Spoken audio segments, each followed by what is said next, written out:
Ultimately, we're all dead men. Sadly, we cannot choose how, but we can decide how we meet that end, in order that we are remembered as men. What does it truly mean to be a man? This term is used quite often, yet a definition can be elusive. Defining manhood lies in our perception of the male role models. I don't know what to do. I don't know what to do. You can act like a man! What's the matter with you? Both those in the real world and in artistic depictions. Masculinity is one of two driving forces behind humanity, and it is often depicted as the more active or dominant of the two. Masculine energy is powerful and can drive a person to accomplish great feats.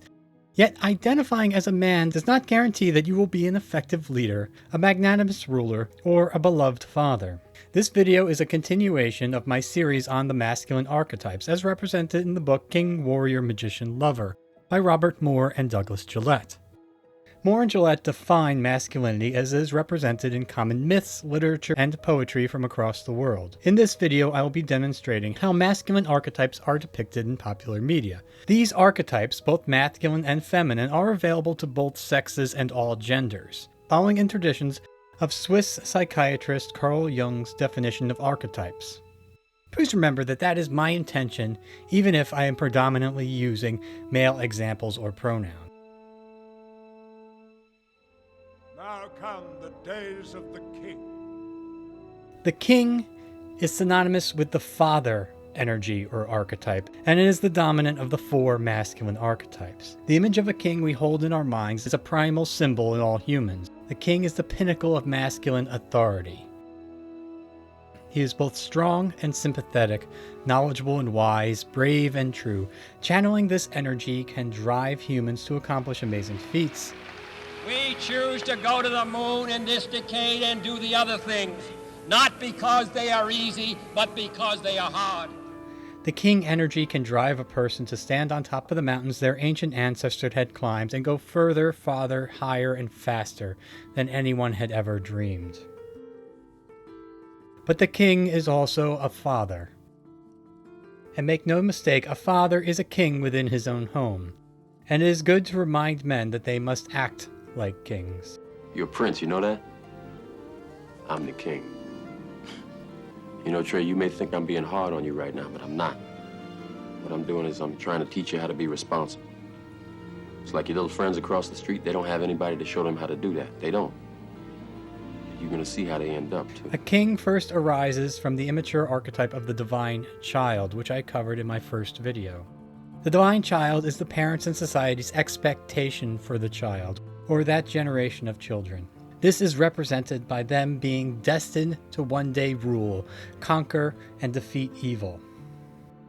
The hero is the peak of childhood development, and once the hero emerges from their journey and becomes a warrior, it is now time for the warrior to cede their authority to the king. The warrior kneels to the king, and they take authority to create order in oneself, for no man can control another until they first control themselves. A king and father archetype has two main roles in society: to maintain order and provide fertility and blessing. These two roles prescribed to the king displays the duality that must live within a fully centered and mature masculine authority figure. All humans seek shelter from the chaotic world. We look for leadership that promises that order, and we bestow our trust on those that take on that responsibility. Whatever comes out of these gates, we've got a better chance of survival if we work together. If we stay together, we survive. In this, humans trade their autonomy to central leaders on the condition of them being right and true. The king is a leader who leads by example. He embodies those rules that he imposes on others and internalizes them. The father sets the example to act as they mature into adults, a lesson children often ignore until it is time for them to act. I want to be a great king, Baba. Just like you. You're going to struggle. You're a good man, with a good heart. And it's hard for a good man to be king. A king codifies laws, argues treaties, makes peace in order to achieve order. But the energy in its fullest and most center does not exist in a vacuum. A king must first be a seasoned warrior, a warrior that has been stoic in his success and humbled by his defeats. In ancient times, kings would stand in the front rank center of their battle formation, leading his men into the chaotic battle and setting the example for the bravery he expects. Once more into the breach, dear friends! Once more! Or close the wall up with our English dead! This is the oldest and most primal form of the warrior king leadership. For a leader must first be a good follower, and a king must first be a good warrior. And he must learn never to commit his troops to a battle he would not fight himself. While current world leaders do not take active roles in physical combat, it is important to recognize that combat need not be physical in nature. Political debate, civil discourse, and revolution, these are the combatant leaders of today's political message. Declaration of Independence, it is written, all men are created equal and endowed with certain inalienable rights. No matter how hard you try, you can never erase those words from the Declaration of Independence. No matter how hard you try. But the sentiment is still the same. The king stands by his morals and convictions and sets the example he expects in his followers. The king is not only a seasoned warrior, but he's also the master of the softer masculine archetypes, that of the magician and the lover. The individual person holds each of these archetypes in himself. According to Jungian psychologist Jean Shenandoah Boleyn, she encourages us to imagine these archetypes as all sitting around a board meeting, discussing a particular crisis and how best to proceed. Deliberations have led us to the conclusion that a blockade of offensive weapons to Cuba is our best option. A blockade is technically an act of war. Therefore, we recommend calling the action a quarantine. Sir, with the blockade, we lose strategic surprise, and we also run the risks of the Soviets launching a first strike against us if they decide they have to use the missiles or lose. A sneak attack would be counter to what the United States stands for. Response would force us into a war. So quarantine or airstrike. King sits at the head. He is the decision maker, but he takes advice from all the other archetypes. A third course is to strike a deal. We trade Guantanamo and our missiles in Turkey, get them to pull their missiles out. You can also think of these archetypes as masks that we individuals wear when we are in charge. The king is the mask we wear when we take ownership of our domain. For a king rules over his domain, and he must recognize the authority of higher kings and queens, whether they are enemies that come to conquer his kingdom. Zini, I want to thank you for helping me organize this meeting. I hope that we could come here and reason together. And as a reasonable man, I'm willing to do whatever's necessary to find a peaceful solution to these problems. Then we are agreed. Or they come to seek alliances against a greater threat. Or worse, they be threats that come disguised as friends. We like to believe that the king is only beholden to himself and is completely autonomous, but that is far from the truth. The king must consider that he is beholden to his followers and his domain, and he must act in their interest over his own.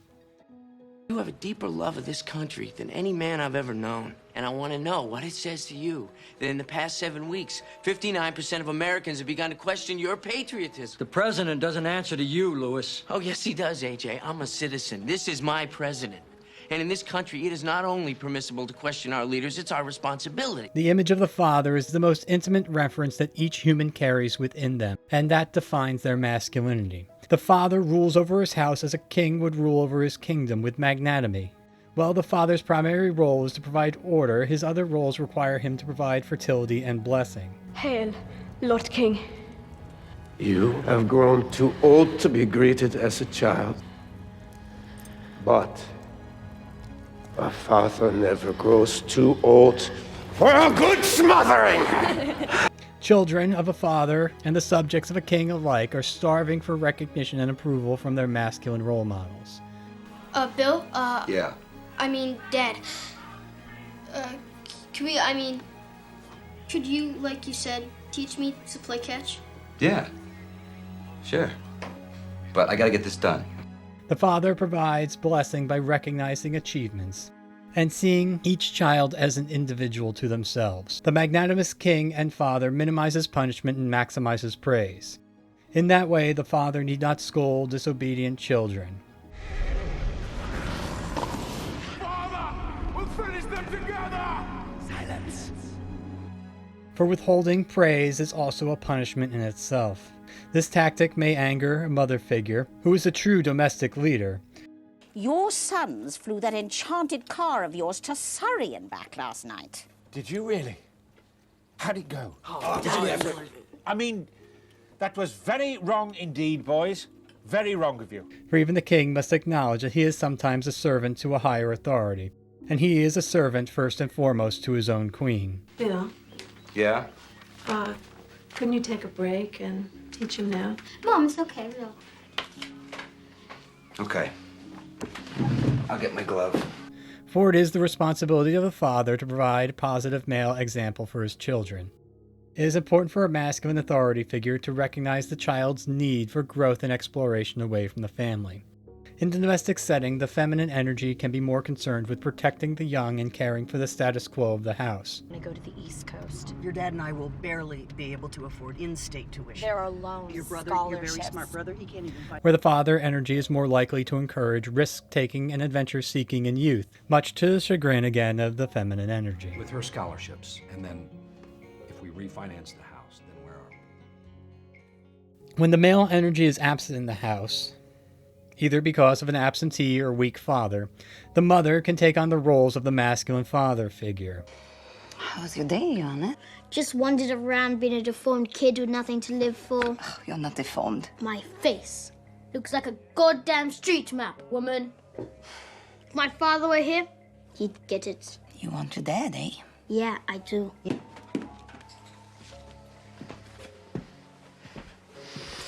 Don't you ever talk to your goddamn mother like that! Since these are just archetypes. Again, masks that we wear as individuals. Males and females and non-binary people have access to both masculine and feminine traits and archetypes. Often abandoned children will seek out the blessing of their abandoned father figures. Dad, look at you, of course. You're taller than I am. Yeah, I grew a lot last summer. How are you? Come here. Hey, Only to find an immature child that is incapable of providing the blessing that they seek. But you left the most wonderful woman ever. Want to leave your mother, Peter. I loved your mother, Peter. I couldn't stand to set foot on an earth where she wasn't living. You can't imagine what that's like. I know exactly what that feels like. I had to watch her die. Instead, the immature father will see the child only as a means for his own end. This father does not understand unconditional love and only has a transactional relationship that benefits himself with others. It is your destiny. Join me, and together we can rule the galaxy as father and son. The immature, uncentered king does not bring order to his domain and only sees people for what they can provide for himself. The immature father figure will feign interest in the child. Like looking into a youthful mirror, he only sees his lost childhood. The immature father figure will attempt to talk to the child about his own interest and not take an active role in what interests the child. Recognizing the absence of a father figure in a child's life, the mature masculine king will act as a father to the lost men of the world, providing them the masculine blessing they seek, and showing that one needs not be a child's physical parent to be their image of the masculine authority figure. He may have been your father, boy, but he wasn't your daddy. I'm sorry I didn't do none of it right. I'm damn lucky you, my boy. Being immature and uncentered leads the king down a dark path of the Shadow King. As great humans can be, we all cast shadows. Carl Jung shows this symbol as a triangle, with the true centered king atop at the two poles at the base. The Shadow King consists of two poles, an active pole known as the tyrant and a passive one known as the weakling. The tyrant is known the world over, for everyone at one time or another, has seen a person, and likely a man, behaving like a tyrant, whether this has occurred in your house, workplace, or in public. I'm having a drink with my dinner. Anybody else have a problem with that? Think that's funny, huh? Think that's fucking funny? What's the matter? You feeling left out? Clean it up, goddammit. Clean it up. Boy, clean it up, goddammit. I hate squash! Just as the king energy is primal to all men, so too is the tyrant. The tyrant demands subjugation of his subordinates instead of earning it through leading by example. The tyrant is known to be thrown into fits of rage when things do not go favorably for him. The droid stole a freighter. Not exactly, sir. It had help. We have no confirmation, but we believe FN 2187 may have helped in the escape. The tyrant is obsessed not with ruling his domain, but maintaining his own dominance. The tyrant father will declare war on his own children, for he sees their youth as potential rival to himself, for he fears the rise of a strong leader that will one day usurp him. No glory without suffering. Gods have never made it easy for man. Look. Heracles, even after he accomplished his 12 labors, he was punished with madness. Slaughtered his 3 children. You covet this throne too much. I'll marry the girl if I want. And I'll have as many sons as I want. And there's nothing you or your harpy mother can do about it. Why, you drunken man? You'll obey me. Come here.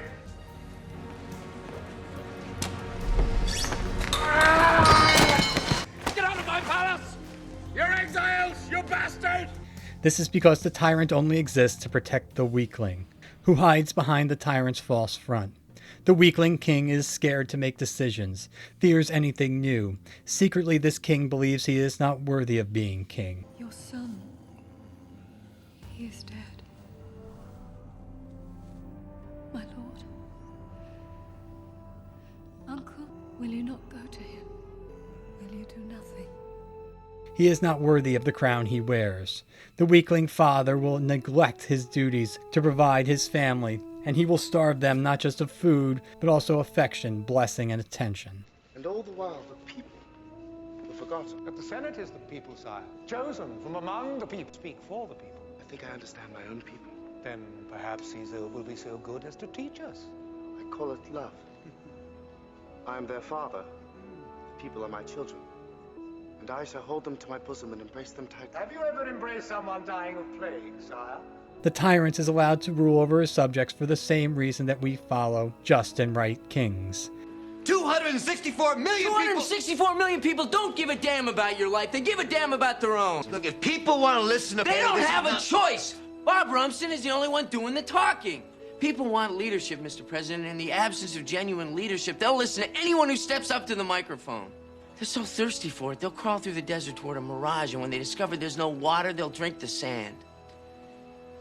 Humans naturally seek shelter from the chaotic world, and in the absence of a safe and stable home, humans will seek the temporary comfort of an imperfect shelter. A symbol of the king's power is seen in the vitality of the domain he rules. A weak king will rule over a barren world. Do not, my friends, become addicted to water. It will take hold of you, and you will resent its absence. Where a good and righteous king rules over a lush, green, and productive landscape. A mature king takes ownership of his domain, as he views it as an extension of himself. The success of his land and people under his command are examples that he is worthy of the authority he wields. His children and his people's success are examples of his own success. A true, centered, mature man needs to be aware of his shadow.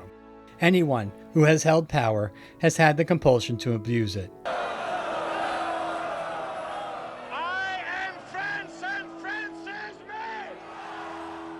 It is the mature man who must recognize that he is the steward to this power that comes from the king energy.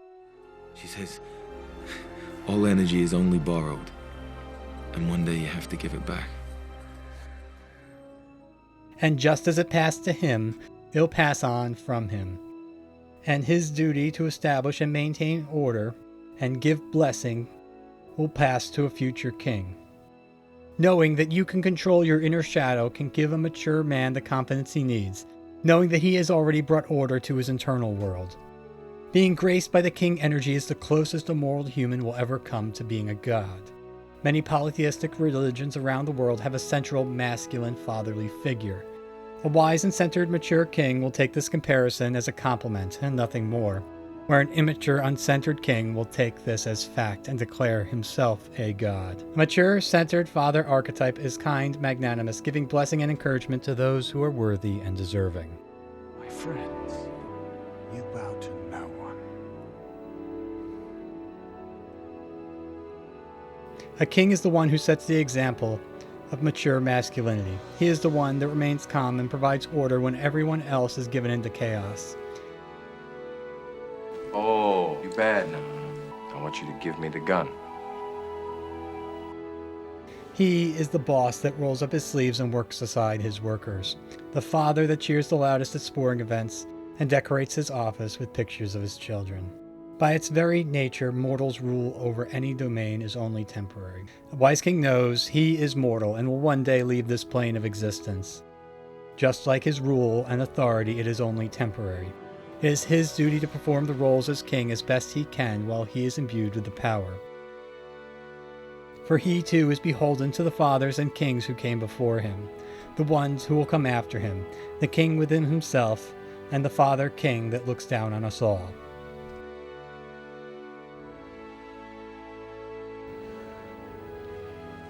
My eyes dark.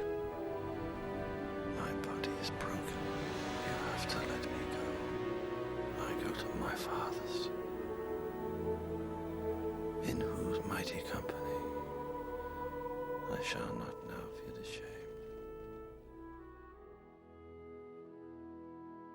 This has been a production of Minimum Effort Media. There are new videos here on the first Friday of every month.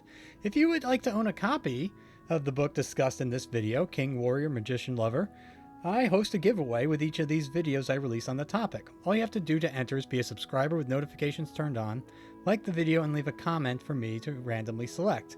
The terms and conditions are in the description. The winner from the last video is on screen right now. Please contact me at The Lazy Stoic across all social media. And thank you for watching.